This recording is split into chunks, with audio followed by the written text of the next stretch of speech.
Latest खबरें पाने के लिए सब्सक्राइब करिए हमारे चैनल को, दबाइए इस घंटी के बटन को, पाएं लेटेस्ट खबरें सबसे पहले।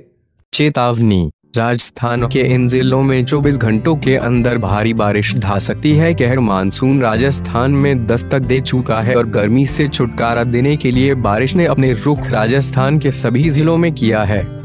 लेकिन मौसम के अचानक बदलने से लोगों को काफी परेशानी का सामना करना पड़ सकता है। राजस्थान के हर जिले में मानसून पहुंच गया है और मौसम विभाग के अनुसार अगले 24 घंटों में भारी बारिश की संभावना बन रही है। राजस्थान में बीती रात उदयपुर, सिरोही, सवाई माधोपुर, चूरू समेत कई जिलों में तेज बारिश का दौर रहा। माउंट के आसपास के इलाकों में सोमवार रात भारी बारिश हुई। मौसम विभाग ने आगे 24 घंटों में भारी बारिश की चेतावनी दी है। माउंट आबू और सिरोही के आसपास के इलाके में लोगों को सावधान रहने की जरूरत है, क्योंकि पिछले सप्ताह पर भारी बारिश ने 100 साल का रिकॉर्ड भी तोड़ दिया था और कई जगह भूस्खलन और जमीन धंसने जैसी घटनाओं से वहां के आवागमन और पर्यटन क्षेत्र में भारी नुकसान हुआ था। इसलिए इस साल भी मौसम विभाग ने इस जगह पर लोगों को सावधान रहने की चेतावनी दी है।